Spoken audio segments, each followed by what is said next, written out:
Assalamu alaikum students, my name is Mohammad Zuhaib and I am your computer science teacher for grade 12.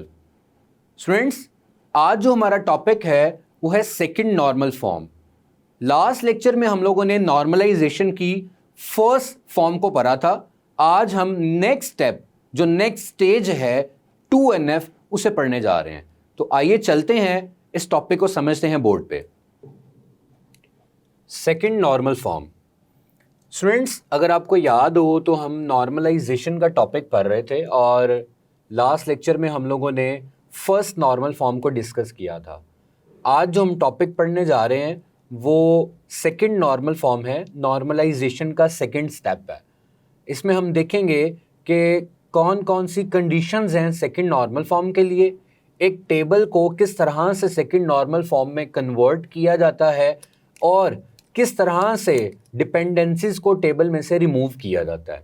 तो सबसे पहले आपको मैं conditions बता दूं कि क्या वो कंडीशंस हैं जो हम फॉलो करते हैं जिसकी बेस पे एक टेबल को सेकंड नॉर्मल फॉर्म में कन्वर्ट किया जाता है।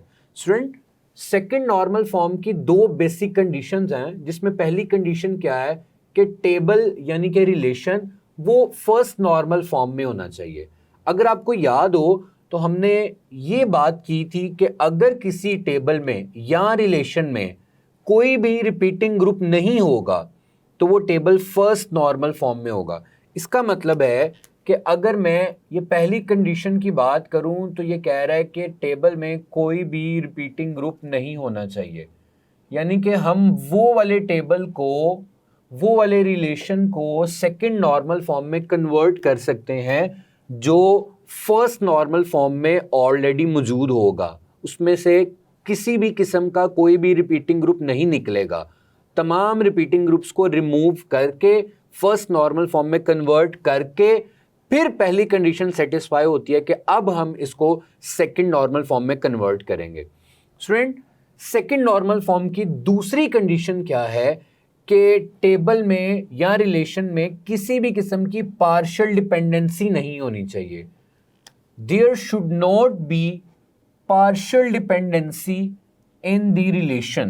टेबल में या रिलेशन में कोई भी पार्शियल डिपेंडेंसी नहीं होनी चाहिए। अब यहाँ हम पार्शियल डिपेंडेंसी को पढ़ेंगे कि पार्शियल डिपेंडेंसी क्या होती है, उसको किस तरह से टेबल में से रिमूव किया जाता है ताकि हमारा जो टेबल है, हमारा रिलेशन, वो सेकंड नॉर्मल फॉर्म में आ जाए। स्टूडेंट, पार्शियल डिपेंडेंसी का मतलब है कि टेबल में मौजूद एट्रीब्यूट्स जो हैं अगर वो प्राइमरी की पर फुली फंक्शनली डिपेंडेंट नहीं है तो पार्शियली डिपेंडेंट होंगे। फॉर एग्जांपल, एक टेबल है मेरे पास और उस टेबल की एक प्राइमरी की है। लेट्स सपोज मैं कहता हूं वो टेबल स्टूडेंट का है और उस टेबल में जो प्राइमरी की है वो स्टूडेंट आईडी है। स्टूडेंट, ये जो स्टूडेंट आईडी है ये की एट्रीब्यूट है। की एट्रीब्यूट का मतलब है कि चूंकि ये यूनिक है तो हमने इसको प्राइमरी की असाइन की हुई है, इसे हम की एट्रीब्यूट कहेंगे। अब जो बाकी एट्रीब्यूट्स हैं, बाकी एट्रीब्यूट्स कौन कौन से होंगे स्टूडेंट के? लेट्स सपोज स्टूडेंट का नेम है, स्टूडेंट की क्लास है, स्टूडेंट का कोई कोर्स है, स्टूडेंट की कोई मंथली फी है, ये भी एट्रीब्यूट्स हैं। मगर ये जो एट्रीब्यूट्स हैं, इन एट्रीब्यूट्स को नॉन की एट्रीब्यूट्स बोला जाता है। इन एट्रीब्यूट्स को नॉन की एट्रीब्यूट्स बोला जाता है। चूंकि प्राइमरी की हम स्टूडेंट आईडी को बना रहे हैं तो ये की एट्रीब्यूट है, बाकी भी एट्रीब्यूट्स हैं बट उनको नॉन की एट्रीब्यूट्स बोला जाता है। स्टूडेंट्स, कहा यह जाता है कि ये जो नॉन की एट्रीब्यूट्स हैं ये प्राइमरी की पर फुली फंक्शनली डिपेंडेंट होने चाहिए। अगर ये नॉन की एट्रीब्यूट्स प्राइमरी की पर फुली फंक्शनली डिपेंडेंट नहीं है, इसका मतलब है कि पार्शियली डिपेंडेंट होंगे। फुल नहीं है तो पार्शियल डिपेंडेंसी होगी। जब कभी ऐसा केस होता है कि कोई एक एट्रीब्यूट जो किसी प्राइमरी की वैल्यू पर फुली फंक्शनली डिपेंडेंट ना हो तो टेबल में पार्शियल डिपेंडेंसी आती है। और पार्शियल डिपेंडेंसी का मतलब है कि टेबल में डिफरेंट टाइप ऑफ अनोमलीज होंगी, जिसकी वजह से टेबल में कई एरर्स या रेडुएंसी की प्रॉब्लम्स आएंगी। और हम सेकंड नॉर्मल फॉर्म में यही पार्शियल डिपेंडेंसी को ही रिमूव करते हैं। जब हम अपने टेबल में से रिपीटिंग ग्रुप को रिमूव करते हैं तो टेबल 1NF में आता है, और जब हम उसी टेबल में से पार्शियल डिपेंडेंसी को रिमूव करेंगे तो हमारा टेबल 2NF में आ जाएगा। और पार्शियल डिपेंडेंसी को रिमूव करने का वाहिद तरीका क्या है कि टेबल को डीकंपोज किया जाता है, यानी कि टेबल को ब्रेक किया जाता है दो हिस्सों में। अभी एग्जांपल देखेंगे, आपको ज्यादा अच्छे से समझ आ जाएगी। स्टूडेंट, पार्शियल डिपेंडेंसी की डेफिनेशन लिखी गई है कि a partial dependency exist in the relation when non key attributes are functionally dependent on part of the primary key, यानी कि वो फुली फंक्शनली डिपेंडेंट नहीं है। अगर ऐसा है तो फिर पार्शियली डिपेंडेंट होंगे। तो हम ये कह सकते हैं कि अगर हम अपने टेबल को सेकंड नॉर्मल फॉर्म में लेके आना चाहते हैं, ये सेकंड नॉर्मल फॉर्म में लेके आना चाहते हैं, तो उसकी कौन कौन सी कंडीशंस हैं, कौन कौन सी चीजें हमें देखनी पड़ेंगी। तो पहली चीज वो क्या है कि प्राइमरी की कंसिस्ट ओनली वन एट्रीब्यूट। एक एट्रीब्यूट पर प्राइमरी की होनी चाहिए। वो स्टूडेंट आईडी भी हो सकता है, उसका रोल नंबर भी हो सकता है, वो और कोई भी हो सकता है। क्योंकि हमने बोला था कि जो कीज हैं वो एक एट्रीब्यूट पर या मोर देन वन एट्रीब्यूट्स को मिलाकर भी असाइन की जा सकती हैं। बट सेकंड नॉर्मल फॉर्म में वो कहता है कि जो प्राइमरी की है वो एक एट्रीब्यूट पर होनी चाहिए।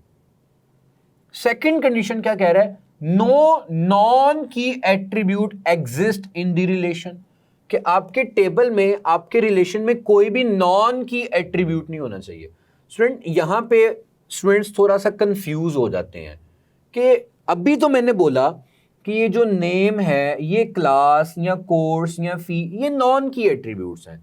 बेसिकली हम की एट्रीब्यूट उसको बोलते हैं जो प्राइमरी की बनाई जाती है। बाकी सब एट्रीब्यूट्स को भी हम कोई की असाइन करते हैं, मगर वो नॉन की एट्रीब्यूट्स ही कहलाते हैं। इसका मतलब है कि जो नॉन की एट्रीब्यूट्स होंगे उसमें सेकेंडरी की होगी या कंपोजिट की होगी या ऑल्टरनेट की होगी, बट प्राइमरी की एक ही होगी। थर्ड वन इज कि every non key attribute is functionally dependent on the full set of primary की। पार्शियल डिपेंडेंसी कब एग्जिस्ट करी थी? जब प्राइमरी की के किसी एक हिस्से पर सेट ऑफ एट्रीब्यूट्स डिपेंड कर रहे थे, मगर कंडीशन क्या है कि वो फुली फंक्शनली क्या होने चाहिए? डिपेंडेंट होने चाहिए। स्टूडेंट, ये है इसकी कंडीशंस। अगर हम इन कंडीशंस को फॉलो कर लेते हैं, अचीव कर लेते हैं, ये कंडीशंस मुकम्मल तौर पे अप्लाई हो जाती हैं, तो हम ये कह सकते हैं कि हमारा टेबल सेकंड नॉर्मल फॉर्म में है। तो आइए देखते हैं एक एग्जांपल, आपको ज्यादा अच्छे से समझ आ जाएगी। ये एक टेबल है, एक रिलेशन है, और इसमें जो एंटिटी है वो स्टूडेंट है। एंटिटी है वो स्टूडेंट है। अब स्टूडेंट के कुछ एट्रीब्यूट्स लिखे गए हैं, जैसे स्टूडेंट आईडी, नेम, उसका डिपार्टमेंट, कोर्स आईडी और कोर्स का नाम जो वो पढ़ रहा है, और उसके अगेंस्ट कुछ रिकॉर्ड्स जो हैं वो सेव किए हुए हैं। पहला रिकॉर्ड, उसका आईडी 100 है, नाम अहमद है, वो CS उसका डिपार्टमेंट है, ये कोर्स आईडी है और ये कोर्स में पढ़ रहा है। ये तीन जो हैं ये रिकॉर्ड्स यहाँ पे एंटर किए गए हैं। स्टूडेंट, यहाँ पे जो प्राइमरी की है वो स्टूडेंट आईडी वाला एट्रीब्यूट होगा। बाकी सब भी एट्रीब्यूट्स हैं, मगर इनको प्राइमरी की नहीं बना सकते, क्योंकि प्राइमरी की जो है वो यूनिक की होती है। अब कंडीशन क्या कहती है कि जो बाकी एट्रीब्यूट्स हैं ये फुली फंक्शनली डिपेंडेंट होने चाहिए की एट्रीब्यूट पे, यानी कि प्राइमरी की पर। अगर प्राइमरी की पर ये बाकी सारे एट्रीब्यूट फुली फंक्शनली डिपेंडेंट नहीं होते। इसका मतलब है कि हमारे टेबल में पार्शियल डिपेंडेंसी है। अब अगर आप देखें तो यहां पे जो कोर्स आईडी और कोर्स का नाम, ये दो ऐसे एट्रीब्यूट्स हैं जो हैं तो स्टूडेंट से रिलेटेड ही, मगर वो प्राइमरी की वैल्यू पर फुली फंक्शनली डिपेंडेंट नहीं है। वो प्राइमरी की के कुछ पार्ट पे डिपेंडेंट है, यानी कि पार्शियल डिपेंडेंसी एग्जिस्ट कर रही है। हमें यहां पे क्या करना है कि स्टूडेंट के टेबल में सिर्फ स्टूडेंट से रिलेटेड जो एट्रीब्यूट्स हैं वो होने चाहिए जो कि प्राइमरी की पर मुकम्मल डिपेंड हो, और कोर्स से रिलेटेड जो एट्रीब्यूट्स हैं वो कोर्स के टेबल में होने चाहिए।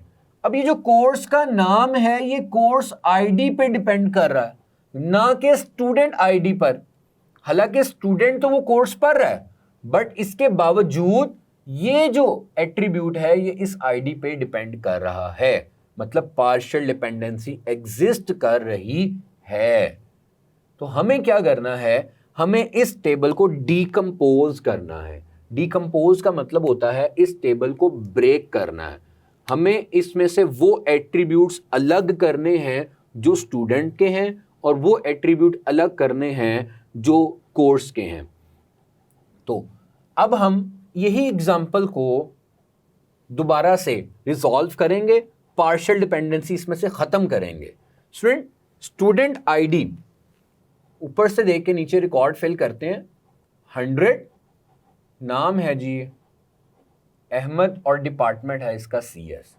इसी तरह आईडी 110 नाम है जी अली और डिपार्टमेंट है इसका CS। इसी तरह आईडी 120 नाम है आमिर और डिपार्टमेंट CS। मैंने यहां पे जो दो एट्रीब्यूट्स थे कोर्स से रिलेटेड वो नहीं लिखे। क्यों नहीं लिखे? क्योंकि वो फुली फंक्शनली डिपेंडेंट नहीं थे। किस पर? जो स्टूडेंट के टेबल की प्राइमरी की है उस पर। इसका मतलब है पार्शियल डिपेंडेंसी है। हमें अब क्या करना है कि मैंने एक टेबल में स्टूडेंट के एट्रीब्यूट्स लिखनी है। अब एक दूसरा टेबल मैंने बनाया जिसकी एंटिटी है कोर्स के नाम से, और उसमें मैंने उससे रिलेटेड जो हैं वो एट्रीब्यूट्स लिखे। सबसे पहले तो आपने कोर्स की आईडी और कोर्स के नाम लिखने हैं। कोर्स की आईडी 010 और उसके अगेंस्ट जो कोर्स है वो है मैथ का। 011 उसके अगेंस्ट जो कोर्स है वो है फिजिक्स का। 012 और उसके अगेंस्ट जो कोर्स है वो है इंग्लिश का। अब सवाल यहां पे पैदा होता है कि भाई टेबल तो डीकंपोज कर दिए, एट्रीब्यूट्स तो अलग अलग कर दिए, हमें कैसे पता चलेगा कि कौन सा स्टूडेंट क्या कोर्स पढ़ रहा है? स्टूडेंट याद करें चैप्टर नंबर 2 में हम लोगों ने एक की पढ़ी थी जिसे हमने फॉरेन की का नाम दिया था, जो कि दो टेबल्स के दरमियान रिलेशनशिप बनाने के लिए इस्तेमाल होती है। और उस फॉरेन की के थ्रू हम क्या करते थे कि एक टेबल को दूसरे टेबल के साथ हम रिलेट कराते थे, उनका रिलेशनशिप बनाते थे, और फिर उनके थ्रू हम डेटा जो है वो फेच करते थे या फाइंड करते थे। यही काम मैं यहां पे करने लगा हूं। ये जो स्टूडेंट आईडी है ये मैं कोर्स की जो टेबल है कोर्स का उस आईडी में लिख रहा हूं। तो 100, 110 और 120। अब क्या होगा कि स्टूडेंट आईडी यानी कि ये जो प्राइमरी की है इसको इस टेबल के साथ हमने मिला देना है। ये जो रिलेशन बनेगा ये बनेगा फॉरेन की के थ्रू, जिसमें हमने चैप्टर नंबर 2 में ये पढ़ा था कि एक टेबल पैरेंट टेबल होता है और दूसरा टेबल डिपेंडेंट टेबल होता है। जो डिपेंडेंट टेबल होता है उसकी जो प्राइमरी की है वो दूसरे टेबल की प्राइमरी की के साथ मैच करनी चाहिए ताकि डेटा इजीली फेच करके दूसरे टेबल में देखा जा सके। अब कोर्स के टेबल में मैंने स्टूडेंट आईडी का एट्रीब्यूट बनाया और फॉरेन की के साथ दोनों टेबल को आपस में लिंक कर दिया, तो मैं इजीली देख सकता हूं कि कौन सा स्टूडेंट जो है वो क्या कोर्स जो है वो पढ़ रहा है। तो स्टूडेंट अब अगर आप देखें तो इन दोनों टेबल में किसी भी किस्म की कोई भी पार्शियल डिपेंडेंसी नहीं है। इस टेबल में पार्शियल डिपेंडेंसी थी, हमने इस पार्शियल डिपेंडेंसी को रिमूव किया आफ्टर डीकंपोजिंग द टेबल। अब अगर हम कंडीशंस देखें ना तो हमारा टेबल 1NF में भी था मगर इसमें पार्शियल डिपेंडेंसी थी। इसका मतलब है कि हमने इस टेबल को 2NF में कन्वर्ट करना था। वो हमने जब कन्वर्ट किया तो ये हमारे पास रिजल्टेंट टेबल्स आए। अब इन टेबल में ना तो कोई रिपीटिंग ग्रुप है और ना ही इसमें कोई पार्शियल डिपेंडेंसी है। टेबल का हर एट्रीब्यूट फुली फंक्शनली डिपेंडेंट है की एट्रीब्यूट पे, टेबल के की एट्रीब्यूट पे। यहां पे भी देखें तो यहां पे भी टेबल का हर एट्रीब्यूट की एट्रीब्यूट पे डिपेंडेंट है। किया क्या है, सिर्फ फॉरेन की को यूज करके हमने दो टेबल्स को आपस में लिंक कर दिया ताकि एक टेबल का डाटा दूसरे टेबल में भी देखा जा सके। स्टूडेंट्स ये थी सेकंड नॉर्मल फॉर्म। इसकी बेशुमार एग्जांपल्स हैं, आपने सिर्फ कंडीशंस याद रखनी है कि एक तो टेबल 1NF में होना चाहिए, दूसरा पार्शियल डिपेंडेंसी नहीं होनी चाहिए। पार्शियल डिपेंडेंसी का मतलब क्या है कि non key attributes fully functionally dependent होने चाहिए की एट्रीब्यूट्स पर। अगर ऐसा नहीं है, अगर वो फुली फंक्शनली डिपेंडेंट नहीं है तो वो पार्शियली डिपेंडेंट होंगे, और पार्शियली डिपेंडेंट होने का मतलब है पार्शियल डिपेंडेंसी एग्जिस्ट करेगी, और उसको खत्म करने के लिए टेबल को डीकंपोज करना पड़ता है, ब्रेक करना पड़ता है दो अलग अलग टेबल्स में। बहुत शुक्रिया स्टूडेंट्स, ये था हमारा आज का टॉपिक जिसमें हमने सेकंड नॉर्मल फॉर्म को पढ़ा, उसकी कंडीशंस देखी और किस तरह से टेबल में से पार्शियल डिपेंडेंसी को रिमूव किया जाता है। बुक में इसकी मज़ीद एग्जांपल्स भी मौजूद हैं, आप उनको भी एक दफ़ा गो थ्रू कर लीजिएगा। इंशाल्लाह नेक्स्ट लेक्चर में एक नई वीडियो के साथ हाजिर होंगे, तब तक के लिए इजाज़त दीजिए। अल्लाह हाफिज़।